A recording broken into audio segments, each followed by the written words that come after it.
Ahora quisiera hacerle una crítica al dios ateo llamado Richard Dawkins, pero antes de hablar de él quisiera aclararles unas cosas a los ateos.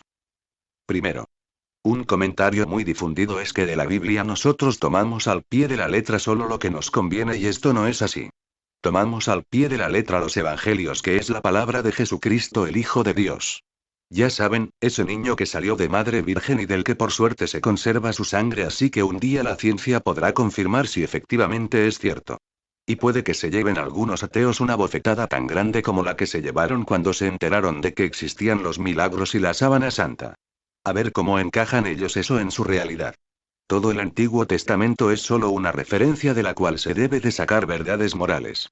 Pero las verdades históricas son aproximadas. Bueno, para empezar hay que decir que el señor Dawkins es bastante arrogante. Cree que la suya es una verdad absoluta, la de que Dios no existe, y no se da cuenta de que se contradice.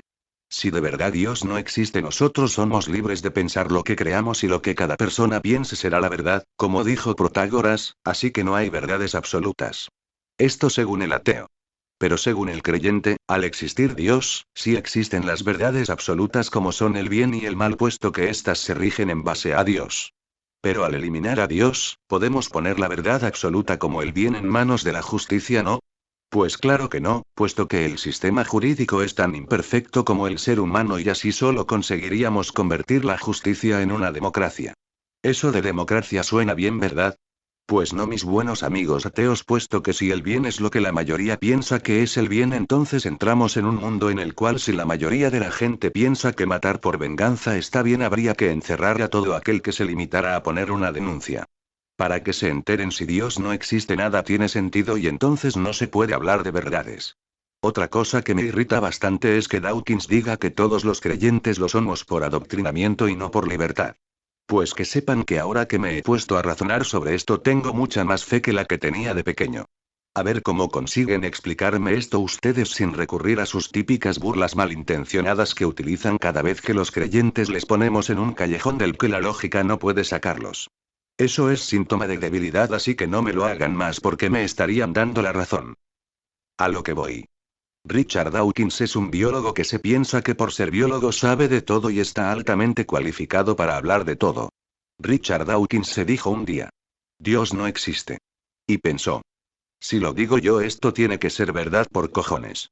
Así que empezó su campaña para refutar toda religión existente, puesto que él dice que Dios no existe y por tanto las religiones tienen que ser todas mentira. Esta es la palabra de Richard Dawkins. Pero esto le supone un problema, puesto que el único modo de demostrar que Dios no existe es refutando todas y cada una de las evidencias que existen sobre él, para decir que no hay evidencias y poder decir que no existe razón alguna para creer en Dios. Y aquí empiezan los problemas. Primero hay que desmentir a Jesucristo como Hijo de Dios. Esto es muy fácil. Basta cambiar la historia a propio antojo. Cuando los evangelios hablan de Jesucristo como persona y sus enseñanzas, pues entonces eso es verdad porque tiene respaldo de otras fuentes. Y no hay ningún problema en aceptarlo. Pero cuando hablan de sus milagros y su resurrección, entonces es todo inventado, puesto que Dios no existe y por tanto eso tiene que ser mentira seguro. Es decir, la historia solo es verdad cuando nos conviene. Y cuando no nos conviene es algo interesado y por tanto inventado. Pero la historia siempre es interesada, puesto que interesa que ésta se sepa. Cuando hablamos de que Jesucristo hizo milagros, entonces es todo mentira. Pero cuando decimos que siguen habiendo hoy en día, como hay evidencias, tenemos que aceptarlos. Richard Dawkins dice que los milagros como las curaciones milagrosas no son milagros, sino que son curaciones que la ciencia no puede explicar todavía. Es decir, estás algo enfermo y te tomas X medicamento para ponerte mejor, te pones mejor, y en ese caso es el medicamento quien te ha curado. Te estás muriendo de cáncer, rezas a la Virgen, te curas. Tiene que ser de todo menos la Virgen, puesto que Dios no existe. Entonces, ¿cómo explicamos ese razonamiento para que parezca lógico?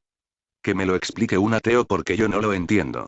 Ah, no, si lo entiendo, porque Dios no existe y punto, claro. Eso tiene mucha lógica. Si Dios existe o no, no se decide en base a las evidencias, sino que se decide que no existe y luego se intenta justificar. Dawkins da auténtica pena cuando cita el milagro de Fátima. Sería mejor que se lo hubiese callado. Primero explica que es casi imposible que 70.000 personas se inventen algo como que el sol se mueva. Y luego te explica que tuvo que ser eso porque Dios no existe y por tanto él no pudo ser. Vaya razonamiento más lógico. Si alguien como yo no ve la lógica de ese razonamiento es porque le han lavado el cerebro o porque es un fanático religioso. Entonces, ¿por qué tachar a Dios de irracional? Quizá sea porque nadie en la historia de la humanidad ha hecho un razonamiento para descartarlo, pero sí se han hecho razonamientos para afirmarlo como los de Parménides o los de San Tomás de Aquino. Pero eso no importa. Dios no existe y punto, luego se intenta justificar y se acaba con que es irracional creer en él. Y yo digo, ¿quién está siendo irracional? Bueno, espero que nadie se enfade conmigo por dar mi opinión. Espero vuestros comentarios.